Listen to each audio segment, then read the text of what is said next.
Wellington Almeida dos Santos, me perguntando se os fundos de ações são uma boa opção para investidor iniciante. Wellington, fundos de ações, na verdade, existem 3 níveis de serviço que você pode contratar no mundo dos investimentos, tá? O nível, vamos dizer, mais avançado é quando você monta a sua carteira, pondo a mão na massa, abrindo o home broker e comprando suas ações, abrindo o programinha do Tesouro Direto e comprando seus títulos públicos, no home broker comprando seus fundos imobiliários. Quando você desenha a sua própria carteira, você está fugindo dos custos de administração de fundos, de outros serviços, para, com menor custo, talvez ter mais eficiência na sua carteira. E tem um aspecto interessante que carteiras menores, carteiras mais compactas, permitem decisões mais ágeis. Então, existe, se você tiver conhecimento e dedicação, existe até um potencial de você fazer um resultado diferenciado por estar comprando ativos que, diante de uma oscilação do mercado, você rapidamente se desfaz dele, rapidamente compra um pouco mais, tem movimentos mais ágeis do que teria através de um fundo.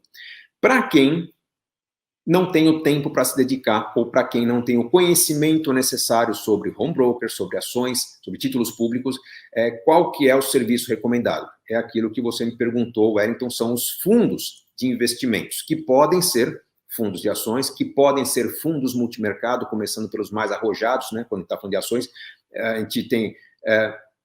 num grau de escala de riscos mais arriscados, de risco mais elevado, e já falar um erro aqui, os mais arriscados, não é grau mais, não se fala produto mais arriscado, arriscado é pular do precipício, né? Produtos com grau de risco maior, que podem ter maior volatilidade para alcançar o resultado, são aqueles fundos de renda variável, fundo de ações alavancados, que podem incluir na sua carteira derivativos para fazer um ganho extra diante da volatilidade. Um grau de risco um pouco menor são os fundos de ações, puramente os fundos que incluem ações sem derivativos, são chamados fundos long only, né, que tem ativos para serem conduzidos ao longo do tempo, o gestor de tempos em tempos revisa a carteira, tira alguns, coloca outros, numa tentativa de administrar a volatilidade com a diversificação e administrar o rendimento com a consistência da sua carteira ao longo do tempo. Num grau de risco um pouco menor, vem os fundos multimercados arrojados, que também tem a mesma estratégia dos fundos de ações, mas já incluindo renda fixa para dar uma diluída na volatilidade. Grau de risco um pouco menor, os fundos multimercados moderados, depois os fundos multimercados conservadores, que tem uma pequena participação em ações, e depois a gente vai para os produtos de renda fixa. Isso só considerando a categoria renda fixa versus renda variável.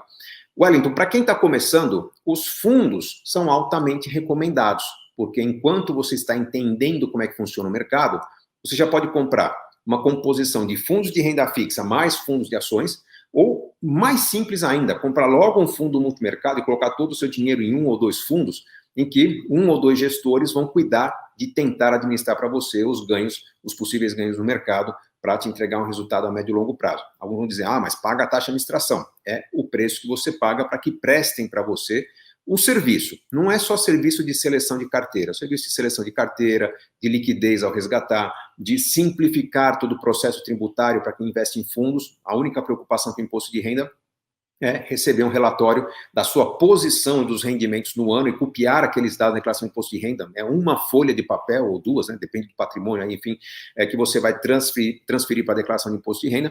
É uma situação bem mais simples do que se você investir através do home broker, aí tem que apurar resultado, tem que preencher o DARF quando você tem algum tipo de venda com lucro, tem que recolher o imposto, guardar toda essa informação para a declaração de imposto de renda. Então, me alonguei, mas respondendo a pergunta do Wellington, sim, fundos de investimentos e também planos de previdência são para iniciantes, desde que esses iniciantes tenham uma noção de quanto do seu patrimônio é para o longo prazo, permitindo aproveitar investimentos de maior risco, quanto desse planejamento exige que você invista em produtos de curto prazo, produtos de renda fixa. O fato é que, quando você tem uma visão clara dos prazos que você tem para realizar seus objetivos, você vai ter uma condição clara também de escolher os produtos adequados.